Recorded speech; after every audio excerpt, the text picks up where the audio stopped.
President Trump will host a Board of Peace meeting at the Donald J. Trump Institute of Peace, where he will announce that member states have pledged more than $5 billion towards the Gaza humanitarian and reconstruction efforts, and have also committed thousands of personnel to the International Stabilization Force and local police to maintain security and peace for Gazans. I'm here invited by the President of the United States of America for, I think, a very important meeting of the Board of Peace.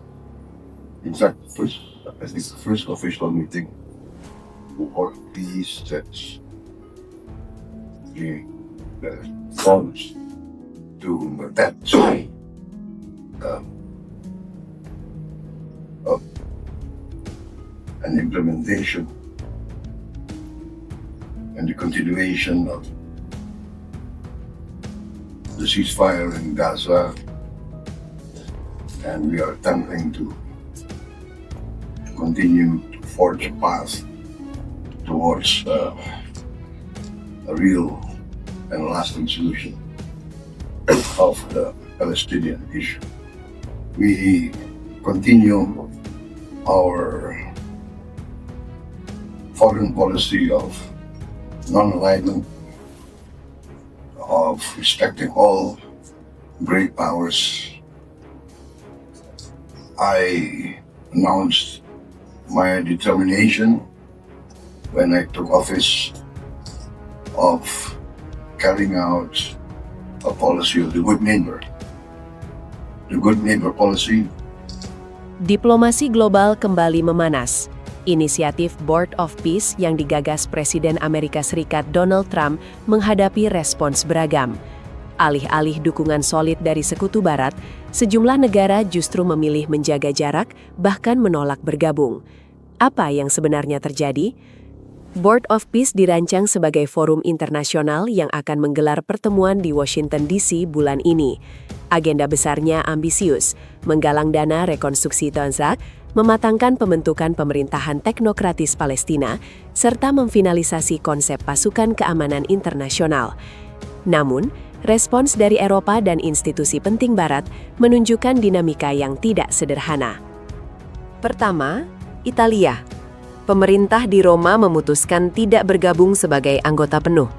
Alasannya bukan politik semata, melainkan pertimbangan legal dan konstitusional. Struktur dewan yang dipimpin satu figur dinilai tidak selaras dengan prinsip kesetaraan antar negara yang diatur dalam kerangka hukum nasional mereka. Italia disebut hanya akan hadir sebagai pengamat. Berikutnya Polandia. Perdana Menteri Donald Tusk secara terbuka menyatakan negaranya tidak akan ikut bekerja dalam board tersebut. Fokus anggaran nasional menjadi alasan utama. Prioritas domestik dianggap lebih mendesak dibanding komitmen finansial untuk inisiatif internasional baru. Lalu Vatikan. Holy See menolak undangan untuk bergabung penuh. Kardinal Pietro Parolin menekankan bahwa penanganan krisis global, termasuk konflik dan rekonstruksi, semestinya berada dalam kerangka Perserikatan Bangsa-Bangsa. Selain itu, Vatikan menyebut masih ada aspek mandat dan fungsi dewan yang belum sepenuhnya jelas. Dari Prancis, sikap tegas juga muncul. Paris dilaporkan bertekad menolak bergabung. Kekhawatiran utamanya berkaitan dengan potensi tumpang tindih atau bahkan pelemahan peran PBB serta sistem multilateral yang selama ini dijunjung tinggi Prancis. Sementara itu, Inggris, Jerman, dan Spanyol belum memberikan konfirmasi keanggotaan penuh. Ketidakhadiran dalam upacara awal dan kehati-hatian diplomatik menjadi sinyal bahwa konsensus Barat belum terbentuk. Norwegia dan Swedia pun dilaporkan menolak undangan. Ini menambah daftar negara Eropa yang memilih pendekatan lebih konservatif terhadap inisiatif yang dipimpin langsung oleh satu negara besar. Dari Prancis, sikap tegas juga muncul. Paris dilaporkan bertekad menolak bergabung. Kekhawatiran utamanya berkaitan dengan potensi tumpang tindih atau bahkan pelemahan peran PBB serta sistem multilateral yang selama ini dijunjung tinggi Prancis. Sementara itu, Inggris, Jerman, dan Spanyol belum memberikan konfirmasi keanggotaan penuh.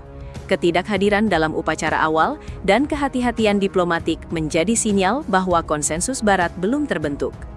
Norwegia dan Swedia pun dilaporkan menolak undangan. Ini menambah daftar negara Eropa yang memilih pendekatan lebih konservatif terhadap inisiatif yang dipimpin langsung oleh satu negara besar. Bagi publik, situasi ini memberi beberapa pelajaran penting. Pertama, pahami bahwa diplomasi global selalu penuh negosiasi dan kepentingan. Tidak ada inisiatif internasional yang berjalan tanpa tarik ulur politik dan hukum. Kedua, penting untuk menyaring informasi. Isu geopolitik sering dibingkai secara emosional. Pastikan mengikuti perkembangan dari sumber kredibel dan hindari disinformasi. Ketiga, konflik dan rekonstruksi berdampak luas, termasuk pada ekonomi global, stabilitas energi, dan keamanan internasional. Kesadaran publik terhadap dinamika ini membangun diskursus yang lebih rasional. Pada akhirnya, perdamaian bukan hanya soal siapa yang memimpin, tetapi bagaimana solusi dijalankan secara inklusif, legal, dan berkelanjutan. Presiden Indonesia, Prabowo Subianto, hadir langsung di Washington DC untuk mengikuti pertemuan perdana Board of Peace. Pertemuan ini untuk membahas isu yang terus menyita perhatian dunia, perdamaian di Gaza, Palestina. Presiden Republik Indonesia, Prabowo Subianto, mengungkapkan bahwa pertemuan resmi pertama Board of Peace yang digelar Kamis 19 Februari akan fokus pada implementasi serta kelanjutan gencatan senjata di Gaza. Pernyataan ini disampaikan Prabowo saat menghadiri forum bisnis bersama US Chamber of Commerce di Washington DC, Rabu 18 Februari waktu setempat. Dalam kesempatan tersebut, Prabowo menegaskan bahwa kehadirannya merupakan undangan langsung dari Presiden Amerika Serikat. Ia menyebut pertemuan ini sebagai forum yang sangat penting dalam merintis solusi nyata bagi konflik yang telah berlangsung lama.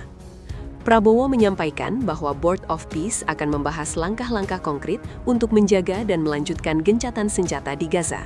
Fokusnya bukan sekadar diplomasi simbolik, melainkan upaya menuju solusi yang nyata dan berkelanjutan atas isu Palestina. Indonesia, menurut Prabowo, tetap berpegang pada prinsip politik luar negeri bebas aktif. Artinya, Indonesia tidak memihak blok kekuatan tertentu, tetapi aktif berkontribusi dalam menciptakan perdamaian dunia. Prabowo juga menegaskan bahwa Indonesia melanjutkan kebijakan luar negeri non-blok. Semua kekuatan besar dihormati tanpa terkecuali. Dalam pernyataannya, Prabowo menegaskan tekad menjalankan pendekatan Good Neighbor Policy.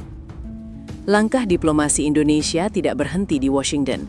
Sebelumnya, pada Senin 16 Februari, Menteri Luar Negeri Republik Indonesia, Sugiono, melakukan pertemuan bilateral dengan Wakil Tetap Palestina untuk Perserikatan Bangsa-Bangsa, Menteri Riyad Mansur. Pertemuan tersebut berlangsung di kantor perwakilan Palestina di New York. Dalam dialog itu, Sugiono kembali menegaskan dukungan Indonesia terhadap Palestina. Sugiono menekankan komitmen Indonesia untuk terus mendorong perdamaian yang adil dan berkelanjutan. Ia juga menggarisbawahi pentingnya solusi dua negara atau two-state solution sebagai kerangka penyelesaian konflik.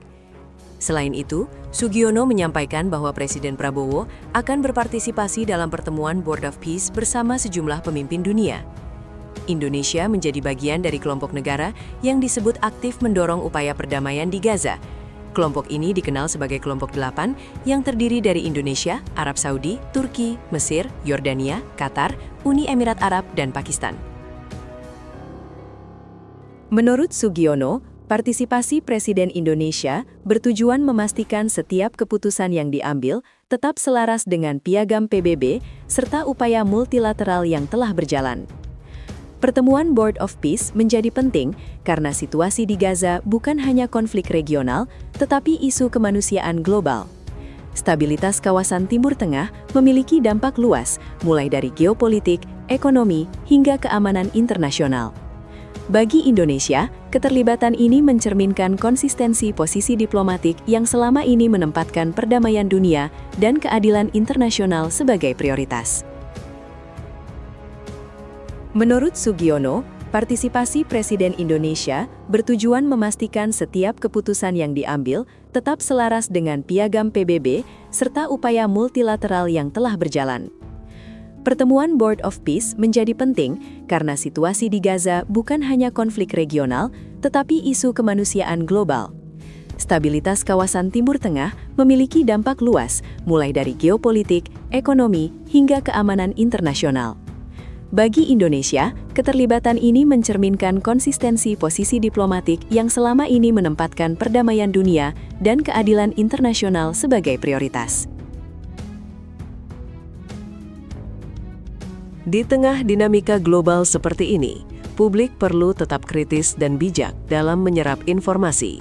Pastikan mengikuti perkembangan dari sumber resmi dan media kredibel agar tidak terjebak disinformasi.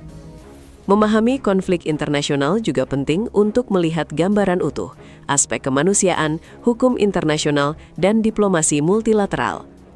Dan yang tak kalah penting, dukungan terhadap perdamaian bisa dimulai dari hal sederhana, menjaga diskusi tetap rasional, tidak provokatif, dan berbasis fakta.